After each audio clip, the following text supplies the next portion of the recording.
Hello, my name is Dr. Megan Piper. I'm a clinical psychologist, a tobacco researcher, and I also served on the 2000 and 2008 Public Health Service Guideline treating tobacco use and dependence.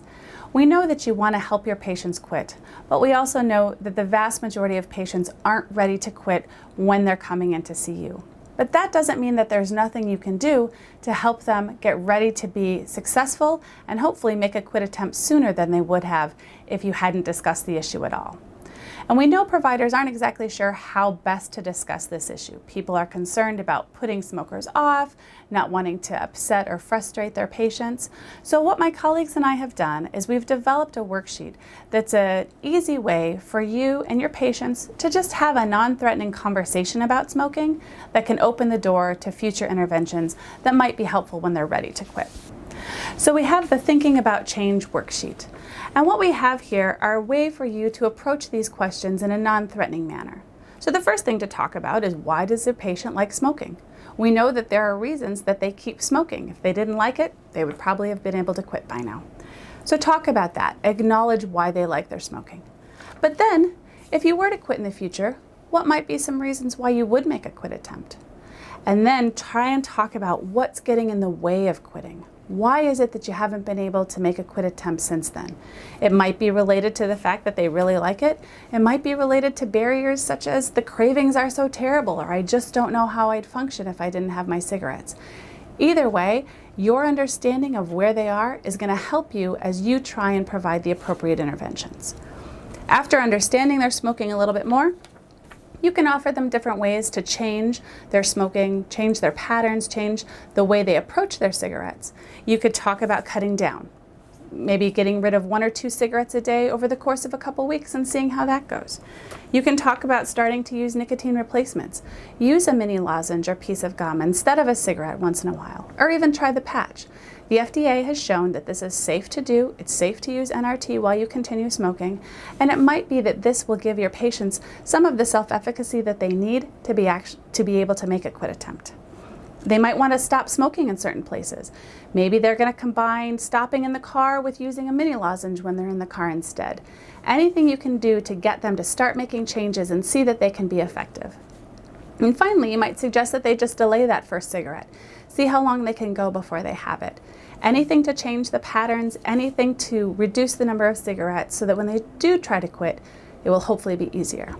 And finally, you want your patients to leave knowing, if you're ready to make a change, here's the way I would suggest doing it. Setting a quit date, getting the medications, making sure that they have access to medications, as well as support from friends, family, you, or the tobacco quit lines at 1-800-QUIT-NOW. That is a 24/7 free resource for any smoker who's thinking about quitting or needs help getting ready with a quit plan. So by going through this worksheet and letting the patient take this home to think about it, they know that you understand how important quitting is, but you're not pushing it, and it might give them a chance to think about their smoking in a different way and feel prepared to make a quit attempt.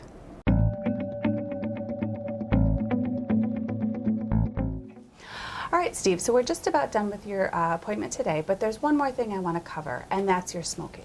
Of course, I'm sure you know quitting smoking is the #1 thing you could do for your health. Are you interested in quitting smoking at this point? I am not interested in quitting right now. And that's fine. But would you be willing to take a couple minutes just to talk about your smoking? Sure. Okay. So what I have here is this is a little piece of paper. It's a little exercise that I like to go through with smokers who aren't ready to quit, but might help them think about later in the future what might be different, okay? So I'm just going to put your name on the top. Can you tell me a couple reasons why you like smoking?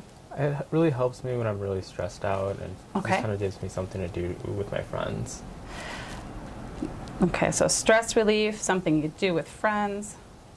Okay, any other reasons you like it? That's about it. Okay, so but those are pretty important reasons. Yeah. Yeah, you like those. So if you were to quit in the future, why would you do that? What would be some reasons why you would decide to quit? I think I know, like, smoking isn't really great for my health. That's one reason, and then also my girlfriend really doesn't like it when my car smells like cigarettes. So that's one thing that is a reason to quit. Okay. All right, so you do know that there are health issues, plus your girlfriend doesn't like it, but for right now, you're going to stick with the smoking as it is. Yeah. Okay. What's getting in the way of you quitting? I think it's just really tough to think about losing a lot of my friends just because I smoke with them a lot, especially my friends that are coworkers on smoke breaks and whatnot. Sure. So the idea of quitting smoking might change your social world and you'd lose some friends. Yeah. Yeah, I could understand that as a concern. Okay. And so what do you think it would take, talking to those friends or, asking those friends or asking people who have quit smoking about it? Would that be something that you might be able to do just to sort of think more about whether that would actually happen? Yeah, it's definitely something I would really be interested in thinking about. Yeah, because it sounds like being with your friends is important, but really understanding, could you still be with those folks even if you weren't smoking? Smoking, of course. Yeah, and that's a tricky issue. So I know you're not ready to quit because of these reasons we've talked about, but at some point you might be interested in just taking some small steps towards changing your smoking. So things like cutting down. You might want to cut out maybe 1 or 2 cigarettes a day over the course of a couple weeks and see how that goes. You might want to just try some of the medications that we use for people who are ready to quit. So maybe you start using a mini lozenge or a piece of gum and replace a cigarette. Or maybe you try out the patch and see how that feels. Again, it's perfectly safe to use nicotine replacement while you're still smoking, and it might be a way for you to cut down or change up some of your patterns. For example, it sounds like you smoke in your car. Yeah. So if your girlfriend doesn't like that, maybe one thing you could do would be to keep some mini lozenges or gum in the car and do that in the car and not smoke. Then she might be a little happier, and that might be a step towards actually quitting. Definitely. That sounds like a really good idea. Okay. All right, so I'm going to circle that and stop smoking in the car. And then the other one is sometimes people just start by delaying that first cigarette. So how early in the morning do you have your first cigarette? Usually about a half hour after I wake up before I have my coffee and breakfast. Okay, so it might be that you want to have coffee and breakfast first and then have your first cigarette. Again, just changing things up, seeing how you manage when things are a little different might take you one step closer to being ready to quit. And when you are ready to quit, the important thing is to set a quit date, no smoking after that. Get medications, you can come back and see me, or you can go to the pharmacy. There are lots of options available, but we really want to make sure that people have 2 important things: medication when they quit, but also support. So it sounds like your girlfriend would be supportive, but maybe identifying some of your friends, maybe even some coworkers who would be supportive. I am certainly going to be supportive, and then you can always call the quit line, 1-800-QUIT-NOW. And they can give you some tips and tricks. They can help you figure out a quit plan. They can do all sorts of great supportive things. Okay? Awesome.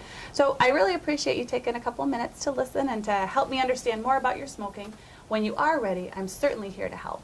But I understand that right now there's some barriers. Okay? And we'll talk about it next time we meet. Awesome. Sounds good. Thank you so much. Thank you.